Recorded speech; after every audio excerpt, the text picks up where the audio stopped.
What's poppin'? It's your girl Jazzy J. How y'all doing today?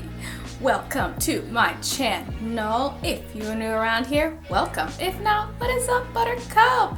Today is Sunday, which means it is my lovely little segment, Manga and a Mukbang, where I'm going to be talking about webcomics that I like and have read recently while eating food. And at some point, I'm going to make it ASMR, because why the hell not? Now, if I remember correctly, the last webcomic that we finished talking about was The Bow and the Beast. And if y'all don't remember, I had mentioned that the way that I had formatted those videos, very long, kind of dragging, and I really want to keep it between like under 20 minutes, preferably between 10 and 15 minutes. So, without further ado, let's get into this video.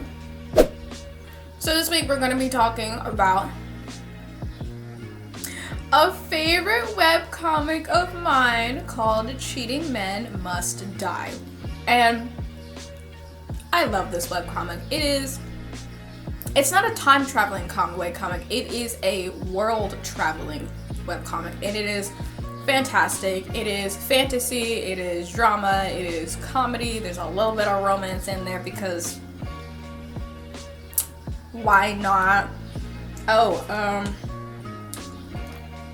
gonna break it up kind of because with each world essentially is a different story. So for this story, if y'all didn't read the first part, trigger warning.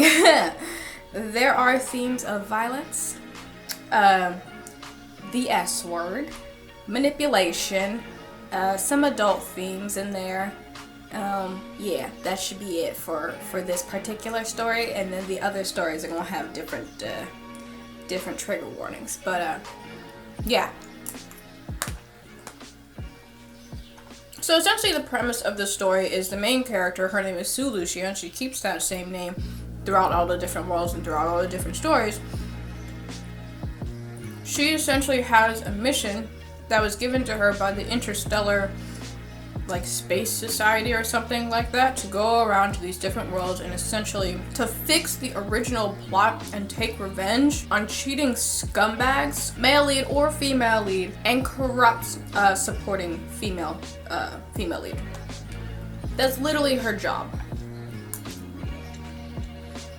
She has a system that goes along with the trip with her, and his name is Ratty, or that's what she just calls him, is Ratty, because he's a bamboo rat who can transform into a human, as you find out in the third story or something like that. Age, not sure. In fact, I'm pretty sure everybody within the organization has stopped aging. So, it's just kind of like that for the rest of the story. We don't really know too much about the Interstellar thing, and I think we're not going to figure that out until later on down the line. From what I remember, I think they have over about 200 chapters at the moment. I was gonna tell you guys to go and find these on apps, on the App Store and whatnot, but you don't actually have to. You can actually just read them online. There are some places where you can read them. I cannot remember specifically where I read this one online.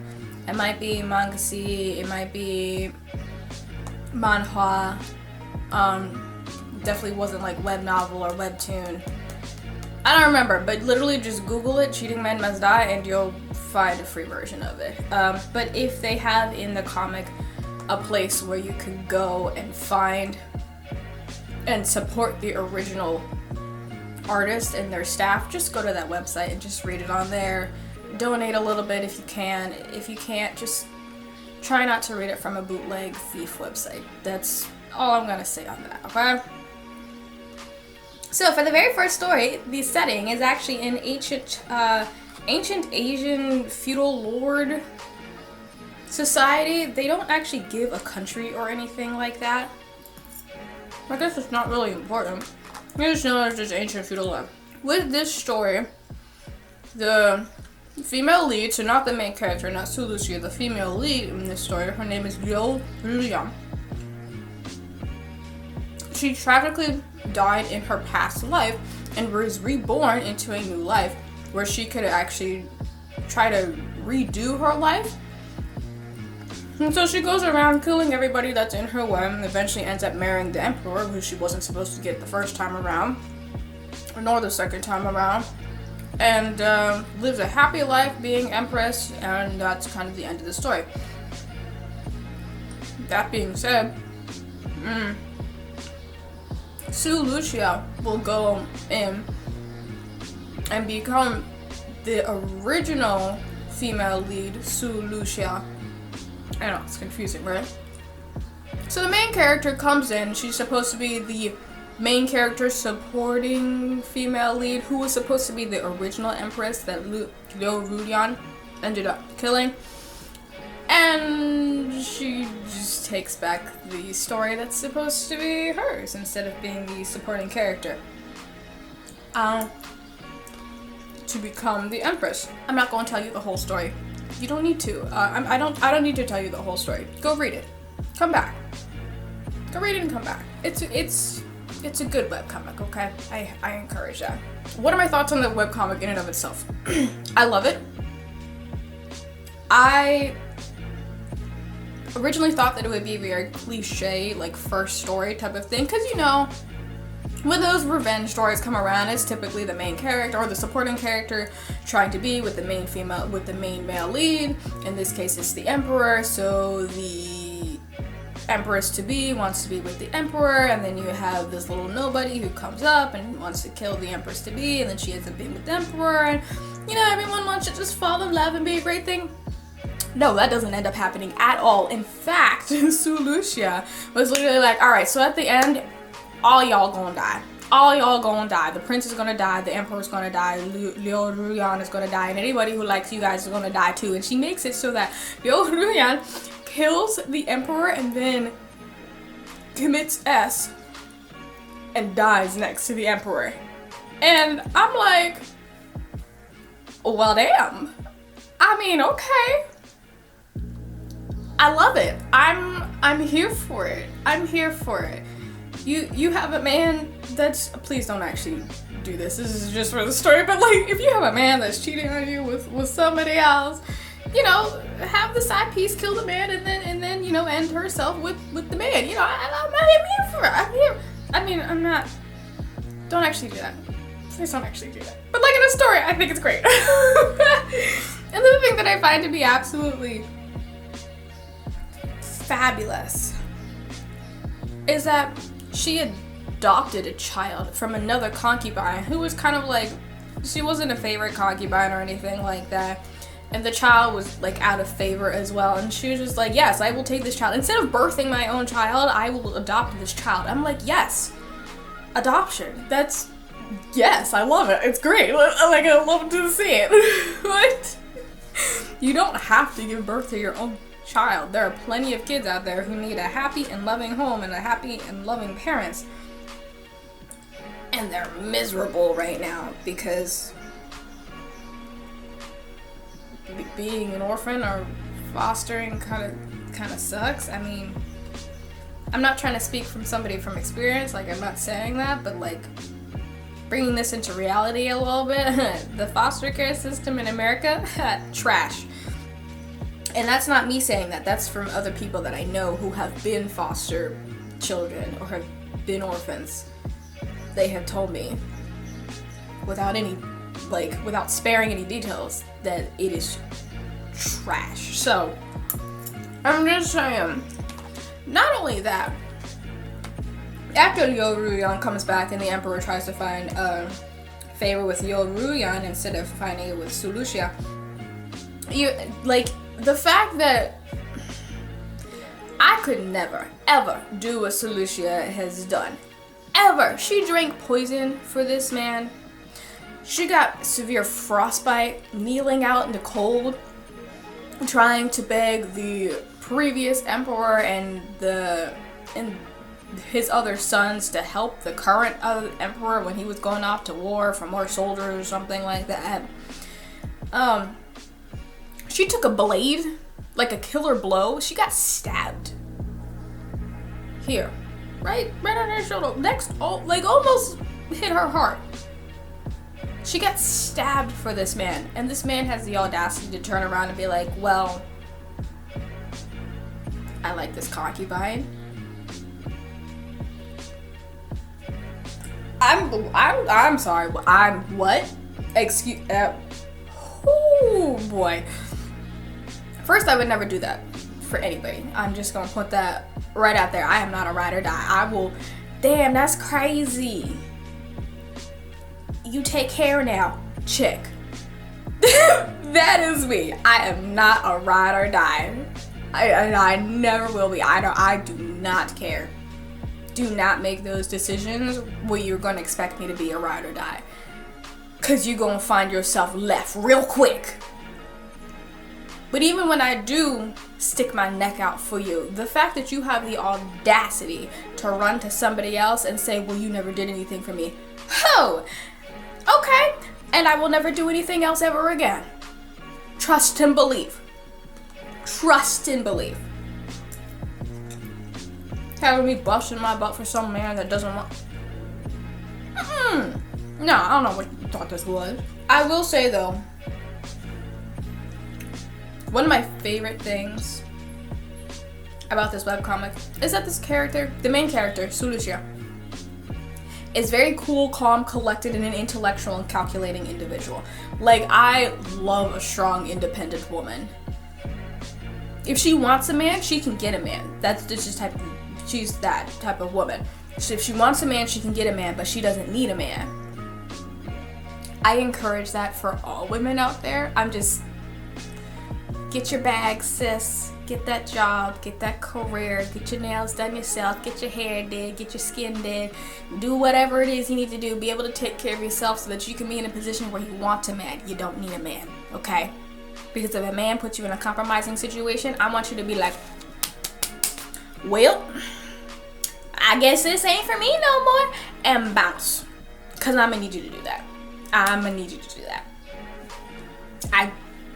I'm just putting it out there. Just putting it out there. But I digress. This theme is actually pretty consistent throughout the entirety of the webcomic, where she is very cool, calm, and collected throughout most of the situations.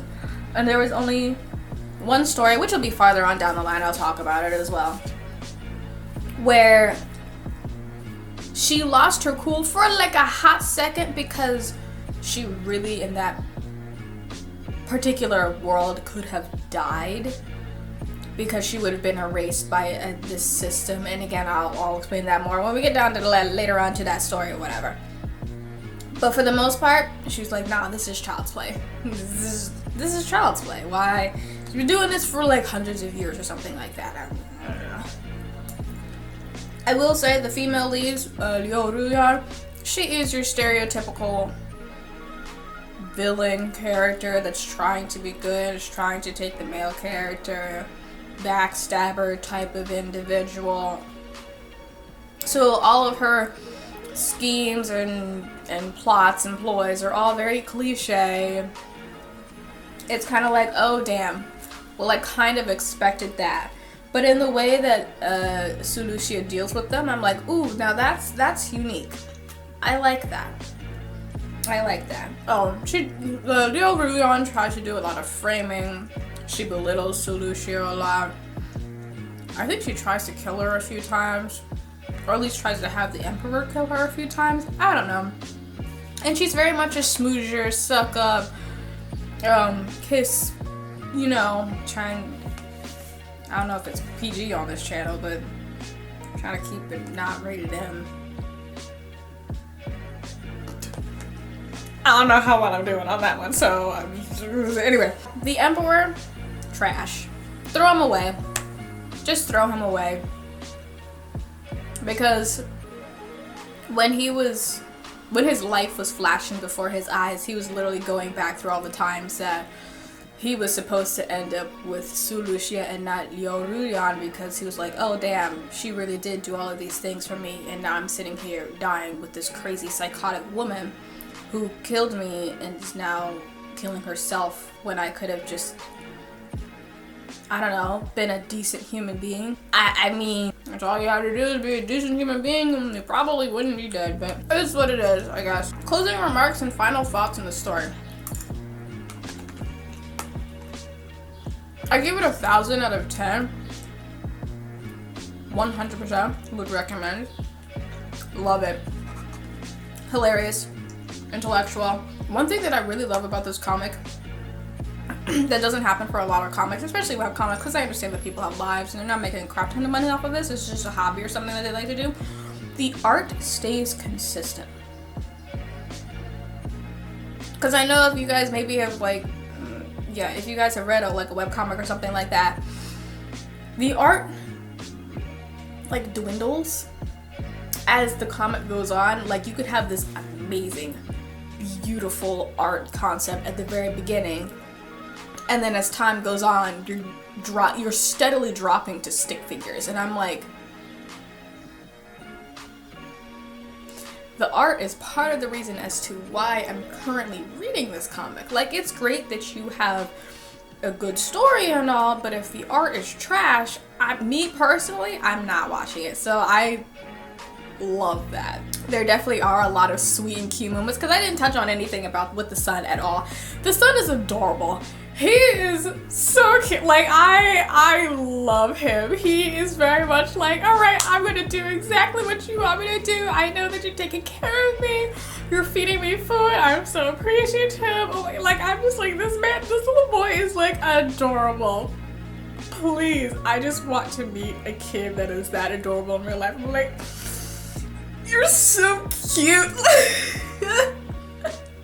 I mean, that's just me. That's just me, okay? But all in all, it is a great read. Highly, highly recommend. If you have like 10, 20 minutes out of your day, just go ahead and read the first story. Knock it out. Again, there are several there are several worlds, which I'm just splitting them up as separate stories and whatever. Yes. Yes, for sure. Yes. Oh my gosh. But if you guys have read this comic or have not read this comic, go ahead and drop that down into the comments below. Tell me what you thought about the first story. Did you like it? Did you not like it? Why or why not? Did you like the art? Did you like the content? Did you think it was cliche? Do you not think it was cliche? Like, tell me what your thoughts are. I want to talk about like the first part of the webcomic. Yeah, but that's all I have for this video today. Hopefully it's much shorter. I'm getting on 21 minutes, but I'll edit that down. If you like this, go ahead and like this. Leave me a thumbs up. Go ahead and hit that subscribe button. Go ahead and hit that bell notification so you know when I post another video. I will go ahead and drop a link in the description box below where I found, well, at least the one that I used in order to read it for free. Is it a bootleg website? Probably, because I didn't know where exactly to support the webcomic without paying an arm and a leg. Go ahead and share this video, especially with people that, you know, love webcomics and, you know, love mukbangs and, you know, will eventually love ASMR as well. You know, I love to be that triple niche going on right there. If you guys have any recommendations for webcomics that you want to hear me talk about or anything like that, then go ahead and drop that down in the comments below. Go ahead and follow me on all my social media, which is Instagram, Twitter, Facebook, TikTok, Twitch. And I will see you guys next time. Bye!